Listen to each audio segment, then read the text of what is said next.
Hello, John. Hi, Richard. How are you? Very well. How you doing? Very well, thank you. Congratulations on the film. Thank you so much.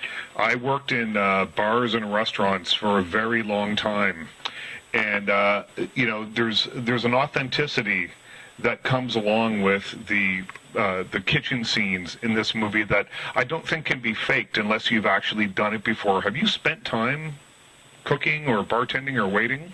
I had bartended through college and when I was starting off as an actor in Chicago, so New York and Chicago, I'd done it. But I'd never been really the back of the house. But I'd started to become aware through reading Kitchen Confidential by Bourdain, by Anthony Bourdain. I was quite charmed by that book years ago. And and the chef culture has really taken off here in the States. I don't know what it's like up there. Oh, absolutely, here too. Yeah, it's big too. Yeah, and so the idea of these chefs as characters and you know they're kind of like rock stars now, but they didn't start off in the business to be rock stars. They kind of started off to be hidden in the back, and now they're being pulled out into the spotlight, and it makes for a very interesting character. But I had been really intrigued by that whole world, and it seemed quite romantic. And then when I decided to use that as a backdrop for this film, I just wanted to learn everything about it. And what I found from chefs was that they're very unsatisfied with how Hollywood depicts their culture. They never get it right. They always roll their eyes at it. It's always like a... How so? They scrub all the language out and the culture out, and they tend to homogenize it. It's very ethnically diverse, the kitchen culture here, especially Latino. Yeah. Hollywood never gets any of that right. And so when I worked with Roy Choi, who was the chef who trained me, you know, he said, let's get it. I'll work with you if we really do this properly. And so he sent me off for culinary training, very traditional French culinary training. But then after that, I started working in his kitchens, where not a lot of English is spoken. Right. And I really got pulled in over those months until I worked my way up to the hotline, and it was part of the kitchen staff, and I think the film reflects that. Well, it's interesting because I read somewhere recently where Anthony Bourdain had said, and this might have been a couple of years ago, before Chef came out, that his favorite film about cooking and kitchens and that sort of thing is the Pixar cartoon Ratatouille. Yeah. He said because they got the details right, like the little burn marks on Chef's arms. Yes, that was it. I mean, then chefs were frustrated about it. So why is the best, especially American film, about kitchen culture a cartoon? It was frustrating to them. And also you had Thomas Keller overseeing the details of it. And Pixar had the freedom to show in as much detail as they wanted that world. And it was very French, though. Yeah. But the American cooking scene was a bit different. And so we wanted to get the details right, like the burn marks, like the language, like the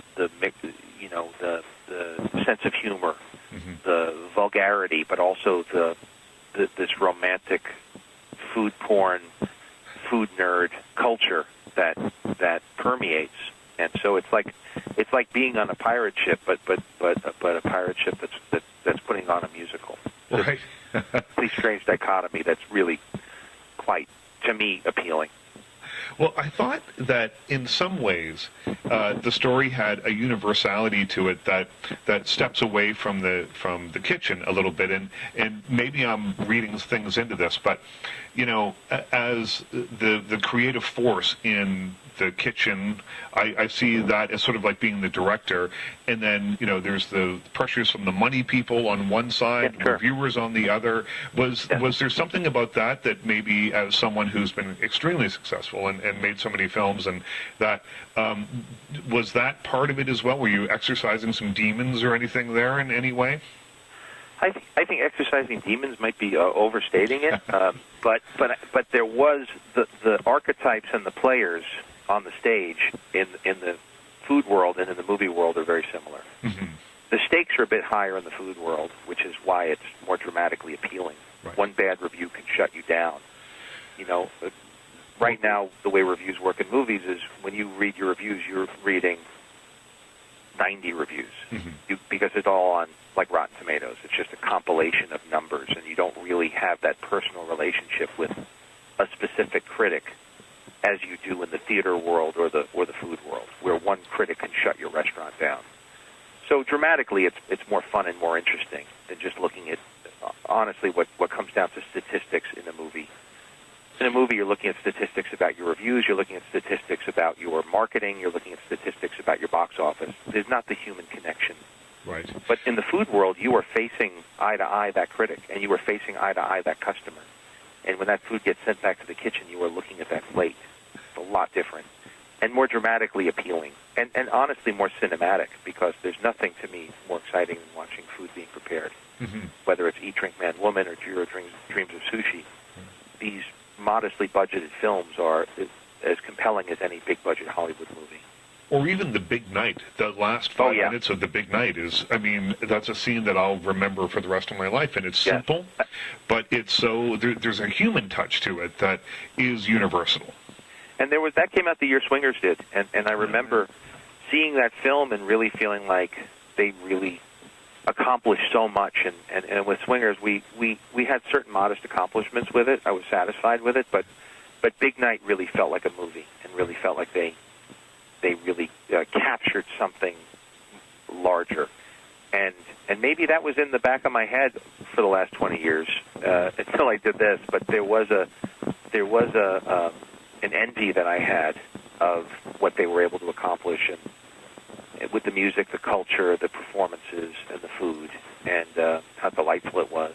So I finally got to make my food movie.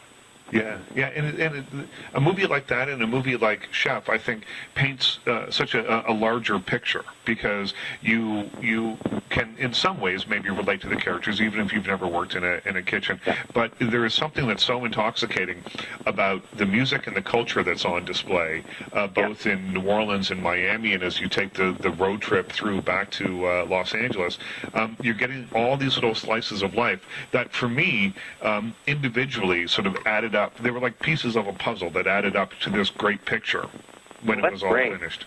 Thank you. I mean, I think North America gets a kind of an unfair shake where they don't really understand that we're actually made up of. I think people understand in Canada because the cultural differences are so different between all the different major cities.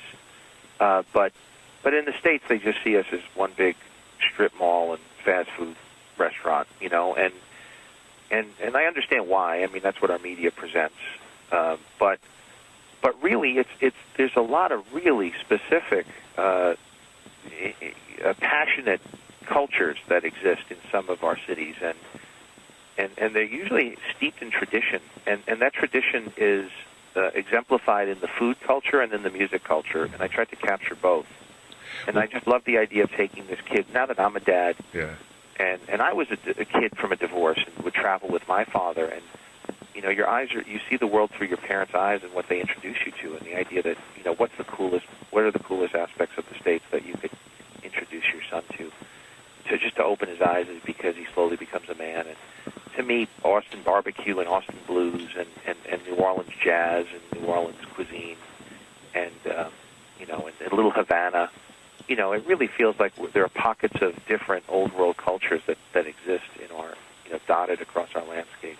Well, New Orleans, honestly, is one of the most unique places I've ever been in the U.S. or outside of. I mean, they speak different languages. They speak, you know, French and English, plus a blending of both. Right. And Spanish. The food exists only there. You know, it was created there. The music, everything. I mean, it's just such a unique and interesting and rich place that it is, for me, it's one of my favorite places in the world. I love it. And there's a sadness to it, too, because it's like, although it's survived for so long, it's through such hardships, and there's a sense of persevering. And to be honest with you, Little Havana has a little of that, too, because it is, to some extent, an exile culture from Cuba, you know, from you know, decades past, when you know, the politics shifted and they got split from their cultural heritage. And then if you go to Havana, the real Havana, you have so much, you know, old American culture there between the cars and the old architecture. Yeah, decaying casinos and things. Yeah. Yeah, like to me, there's something extremely romantic about that, and And to me, that always comes out in the food and the music and the people. Well, if you listen to Cajun music rather than Zydeco, but Zydeco is the party version of Cajun music. They're all songs about loss and leaving a homeland, and when the Acadians were kicked out of Louisiana and everywhere, or out of France, and that's what their songs are about. And Canada, and Nova Scotia, yeah. There was I mean, Cajun. One of the things I don't know if it's true, but Cajun was a contraction of Canadian. So I know about it because of my heritage. Right. Being Favreau. Right. You'll only see that name two places in North America. That's going to be down in Louisiana, down in New Orleans, or up in Quebec. Yeah, yeah. So that's two pockets of that French, the French expats. Absolutely. Now, is Chef... Richard, I'm sorry, last question. Okay, thank you very much.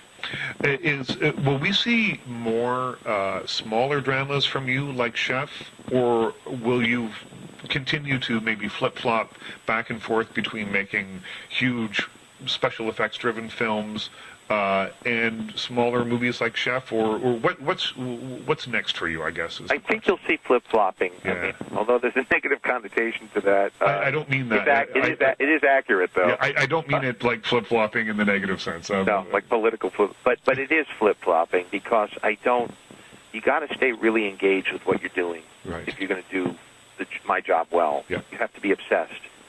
And, and on with the big movies, I love the toys. I love the technology. I love that you have new tools to tell these stories. I really enjoyed Gravity.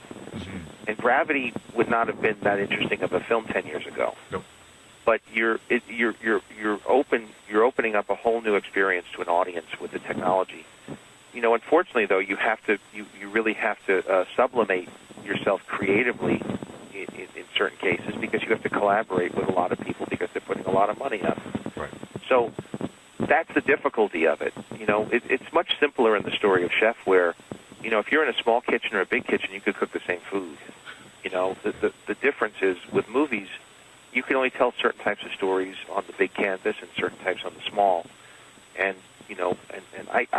if I knew I could come up with a small story that I would be excited about, next year I would do this again. But honestly, it hasn't been since Swingers that I've been able to sit down and write something so fully formed so quickly. So I somewhat envy the filmmakers that can come up with another small story each year, because this was the best experience I've ever had. It's been wonderful, and I hope to do it again. But next up is Jungle Book, which is as different as you can get from Chef. Yeah, I can't wait to see it. Are you using the same score? I'm not supposed to, but are you using the same score? I hope to use a lot of the musical DNA from the '67. Yeah, the Sherman Brothers. Yeah. You could tell from Swingers that was. I have. I want to be like you on the soundtrack album. Yeah. So I love, and that's New Orleans jazz. Yeah. So it's all. They all, even though my movies are all very different in size and in subject matter and cast, I think now that I have a body of work over several decades, you could see that there is something that joins them tonally and as far as music and sensibility goes, and hopefully Jungle Book will continue